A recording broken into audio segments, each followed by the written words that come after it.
Hello, welcome to Livable Legacies. My name is Dr. Rose Nyawando, and today, part of the series for my travel to Kenya, I want to talk about what I brought back, and I want to find out from you what you bring back when you travel to different places, to new places, to your home countries, back home, wherever home might be, whether it's your hometown, what you bring back with you. And I want to talk about what I brought back with me, for myself and for my family. Let's get into it. Welcome to Livable Legacies.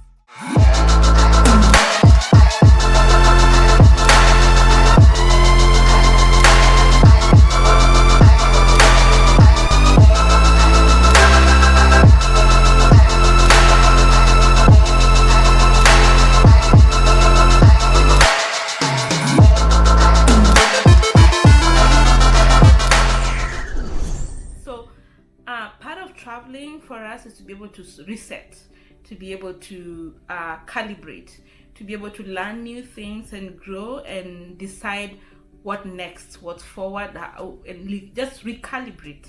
So one of the things that we and for us especially, we take certain things to wherever we go, and we bring back certain things with us.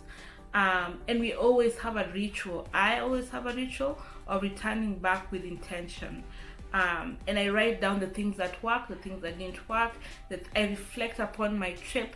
I reflect upon the connections, the relationships, the experiences, and I learn from that. I take a point to be able to learn from that. I take a point to be able to grow out of the trip, not just going for going sake. So coming home changed me, I would say. It changed me. It changed the trajectory of my legacy. It changed the values in my legacy.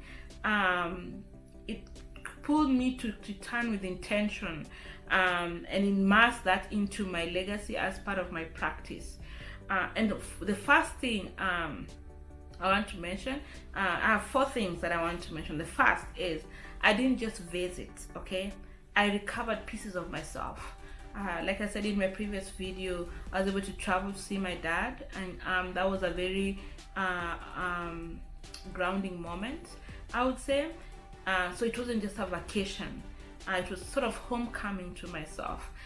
Pieces of myself that I had let, that was holding on to anger and was holding on to annoyance, and to be able to heal that piece and to be able to give away and let it be.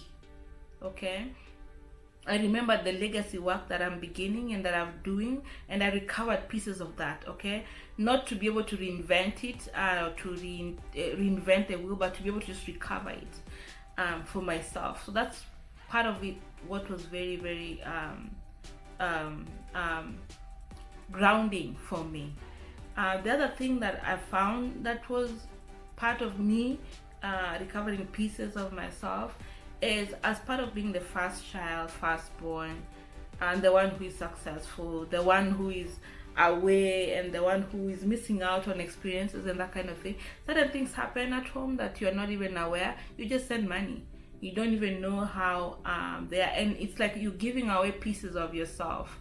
And to go back to these things that you have been investing in, and to see are they fruitful or are they not, and to decide certain things I will no longer invest in, and certain things I will.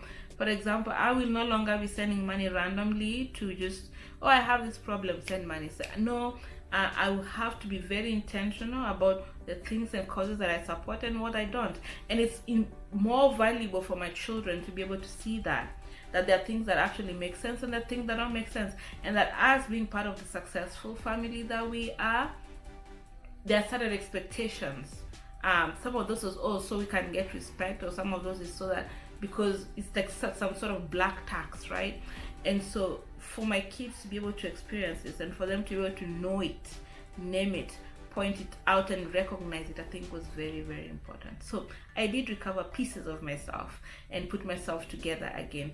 That means there are certain things that, relationships that I'm going to have to cut out. What that means also is there are certain relationships I'm going to have to nurture against all odds, even from far away. It also means that there are certain bridges I'm gonna have to burn, and there are new ones I'm gonna have to build. And that to me is recovering, is grounding, it's centering.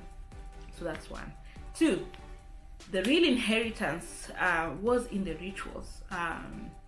The small things for the children to see as part of the culture. We wash our hands before we eat.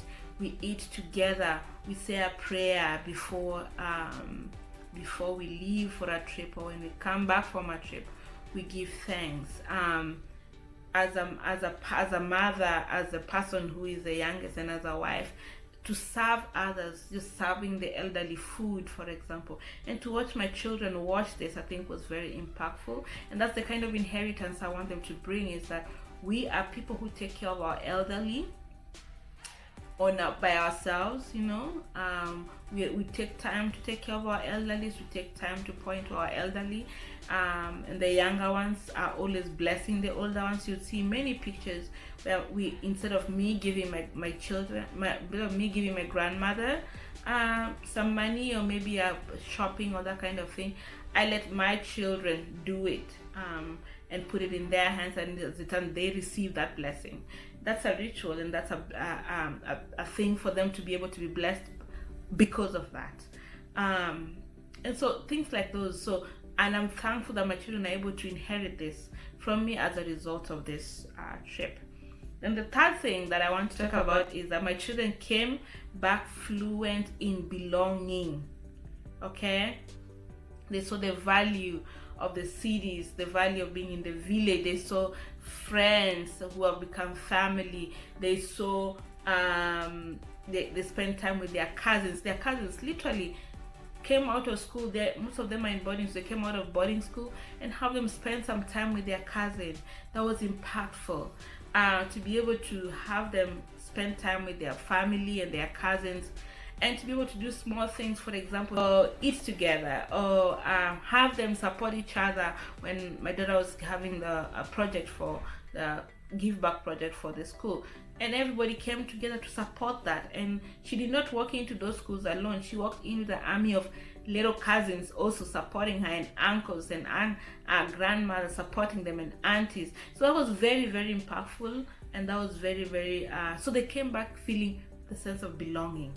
Okay, they were loved upon. They learned the culture, they learned the way of doing things, and they claimed that beat for themselves. I think part of being an immigrant also is those pieces of yourself gets eroded with time, and it takes intentionality to be able to bring those pieces back to yourself. And that piece, you cannot buy it. No amount of money can buy it. You cannot. You have to when you get it, you have to protect it. It is part of who you are. When you claim it, you protect it, you keep it within you, nurture it, and you guard it, because it is central to your core being, central to who you truly are, and that is what roots you. So they came back fluent in belonging, and that I think was a very, very rewarding experience. Fourth, legacy deserves a ritual of return, or a return ritual. So like I said at the beginning, we didn't just go with suitcases to give. We also came back with suitcases, okay, full of food, full of other things, gifts from family. But I think more important than not, and I had my children do this, is write down what we are keeping, what we are releasing, and who is coming with us in the next chapter, and who is not going to be able to come with us in the next chapter. And I think this is very, very foundational, particularly for us who are first generation everything. We are chattering away in places that no one has ever done, or no one has been, and we are doing this in a dual way. As a woman, you're doing this as a woman, you're doing this as an immigrant, you're doing this as a professional, as a mother, as a sister. There are so many dualities in our lives, and doing all of this at the same time, I think has a weight to it, and there is only so much you can bring with you. And so we had to evaluate. I had to sit down and evaluate what has changed, what are not, and what systems must change to be able to come with me. and what I must change within me to be able to have a different perspective of everything. One of those is that relationships I'll have to limit, and I began already limiting. Now it's confirmation that this will no longer serve me. I'll have to love them from afar, and because it creates a lot of noise, and we are treading two different worlds. I don't expect them to understand the life I live, where I'm coming from, and to be able to understand where I'm going. It's my journey, it's personal. While I am able to understand this, it is not obvious that they're able to understand mine, and that's okay. I will not begrudge them that, okay? And so I think that is that's foundational. And so so that's what I had for us today. I've brought back a lot of learning and a lot of wealth of knowledge, and the kind of values I want my legacy to continue to have, and things that will no longer serve my legacy. All right, thank you so much for listening. I hope this was helpful. Please like and subscribe, share this video, comment below, and tell me what it is you bring back when you travel, and what are your rituals, what are your return home rituals that you do when you return from a big trip like this. And I'd love to hear back from you. All right, be more, be limitless. Watch out for the launch of the Quiet Legacy Systems. Be blessed.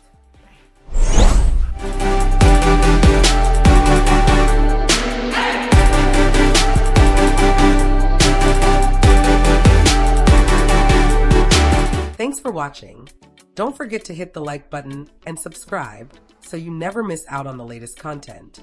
I'll catch you in the next one.